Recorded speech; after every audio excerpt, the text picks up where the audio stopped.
সুপ্রিয় দর্শক, দেখতে পাচ্ছেন আমি একটা সুন্দর সমন্বিত চাষের ক্ষেতে আসলাম। দেখতে পাচ্ছেন সরিষা ফুল ফুটে আছে খুব সুন্দর। এই চাষের ক্ষেতটি হচ্ছে মিরসরাই উপজেলার জোরারগঞ্জ ইউনিয়নের নন্দনপুর গ্রামের চৌধুরী বাড়ির মামুন চৌধুরী সাহেবের এই ক্ষেত।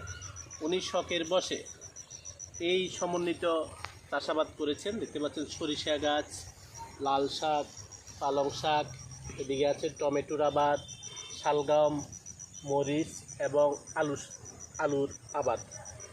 আমরা এখন জানতে চাইব এই যে মামুন চৌধুরী সাহেব কেন তার ছোট্ট জমিতে এই কাজগুলি করেছেন। সুপ্রিয় দর্শক, দেখতে পাচ্ছেন আমার পাশে আছে এই সমন্বিত কৃষি জমির স্বত্বাধিকারী মালিক, যে উনি যত্ন করে যে অনেকগুলি চাষাবাদ করেছেন মামুন চৌধুরী সাহেব। আজকে শুনবো উনার এই সমন্বিত পদ্ধতিতে চাষ করার কি কারণে উনি চাষটা করেছেন এবং উনার এই আইডিয়াটা কিভাবে আসলো, আর উনি আসলে পেশাগত দিকে কি করেন একটু আমাদেরকে একটু জানাবেন। ধন্যবাদ। আমি মামুন চৌধুরী। পেশাগত জীবনে আমি একজন শিক্ষকতার পাশাপাশি আমি চিন্তা করলাম আমাদের দেশ যেহেতু দেশের জমি কম, খাদ্যের উপর আমাদের বিদেশের থেকে আমদানির উপর আমাদেরকে নির্ভর করতে হয়। সেজন্য আমার মাথায় আসলো যে আমরা যারা গ্রামে বাস করি, আমরা যদি আমাদের প্রতি জমি যেগুলো পড়ে আছে, যেমন এই জমিটা বিগত 25 বছর খালি ছিল, অনাবাদি ছিল, তো আমার মাথায় আসলো আমি যদি এগুলাতে চাষাবাদ আরম্ভ করি তাহলে আমার মতো আরও যারা আছে সবাই যদি চাষাবাদ আরম্ভ করে তাহলে দেশ খাদ্যে সম্পূর্ণতা অর্জন করতে পারবে। এটা একার পক্ষে কারো সম্ভব নয়, সরকারের পক্ষেও সম্ভব নয়। যদি আমরা সবাই সম্মিলিতভাবে কৃষিতে এগিয়ে আসি, আমি বিশ্বাস করি যে নিশ্চয়ই আমরা খাদ্যে সম্পূর্ণতা অর্জন করব এবং খাদ্য আমদানির উপর আমাদের নির্ভরতা কমাতে পারবো। সেই থেকেই আমার মাথায় আড়িয়ে আসলো যে আমরা এগুলা করতে পারি। এটা কি প্রথম করছেন নাকি গত মৌসুমে করছেন? আমি এই সবজি ক্ষেত আমি প্রথম করেছি, এর আগে করিনি। আগামীতে কি পরিকল্পনা আছে? হ্যাঁ, আমার আরও জায়গা রয়েছে। আগামীতে নিশ্চয়ই আমি আরও বৃহৎ পরিসরে করব। একটু আপনাকে যদি বলি, এই যে সমন্বিত খামারটা আপনারা এতক্ষণ দেখতে পাচ্ছেন, এর বাইরেও আমি আমার বাড়ির পেছনের যে জায়গা রয়েছে সেখানে গমের আবাদ করেছি এবং একটা ক্ষুদ্র অংশ জুড়ে আমি চীনাবাদাম যেটাকে আমরা বলি সেটারও আবাদ করেছি। আর এই কতটুকু জমিতে করেছেন বা আপনার এই পর্যন্ত কতটুকু পুঁজি আপনি খরচা করেছেন? যেহেতু এটা আমার প্রথম বছর পরীক্ষামূলক আমি আবাদ করেছি, আমি সত্য বলতে গিয়ে আমি এই যে শাকের আবাদ করেছি, আমি বীজ পেয়েছিলাম বাংলাদেশ কৃষি অধিদপ্তর থেকে। আর ওপাশে যে সবজির বাগান সেগুলো আমি কিনে এনেছি।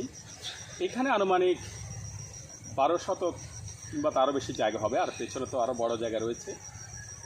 আমার প্রাথমিকভাবে যেহেতু আমি শিক্ষকতা করছি, সার্বক্ষণিক আমি হয়তো জমিতে থাকতে পারছি না, সে কারণে আমি নিজে করছি, পাশাপাশি আমি সহযোগী রেখেও কাজ করছি। অন্য যারা একেবারেই কৃষি পর্যায়ে আছেন তাদের থেকে আমার খরচ কিছুটা বেশি পড়ছে। ধন্যবাদ। আপনার এই কৃষি পদ্ধতির এই কাজগুলো দেখে অনেক ভালো লেগেছে। আশা করি আমরা সামনের বছর আরও সুন্দর কিছু পাবো। অসংখ্য ধন্যবাদ। আপনাকেও ধন্যবাদ। কাটনে। আচ্ছা, আপনি কি এটি নিজেদের প্রয়োজনে করছেন নাকি কিছু বিক্রি করে ইনকাম করার কোনো পরিকল্পনা আছে? হ্যাঁ, আপনি ভালো একটা প্রশ্ন করেছেন। আমি প্রথমত বাণিজ্যিক ভিত্তিতে করি নাই, নিজের প্রয়োজনে করেছিলাম, কিন্তু এগুলা আমি পরে দেখতে পেলাম যে আমার পরিবারের চাহিদা মিটিয়ে আরও অনেক অতিরিক্ত থেকে যাবে। সেজন্য আমি আসলে বিক্রি করছি না।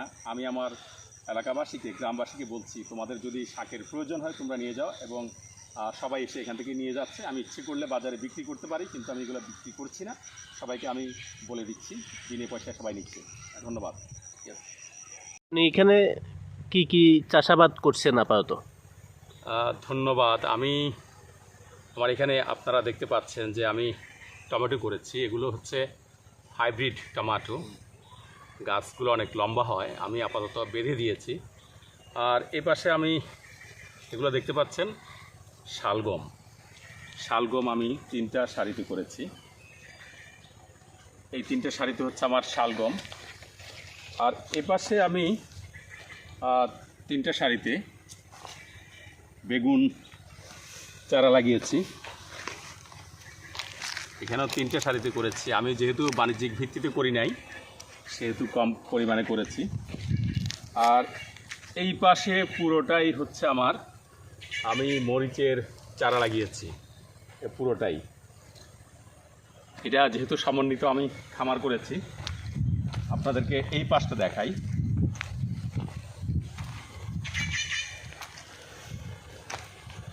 এটা পুরোটাই হচ্ছে আমার আলুর ক্ষেত, আলু চাষ করেছি। এটা হচ্ছে দেশীয় প্রজাতির ছোট আলু। এটা পুরোটাই এই প্রান্ত থেকে ওই প্রান্ত আমি পুরোটাই আলুর আবাদ করেছি।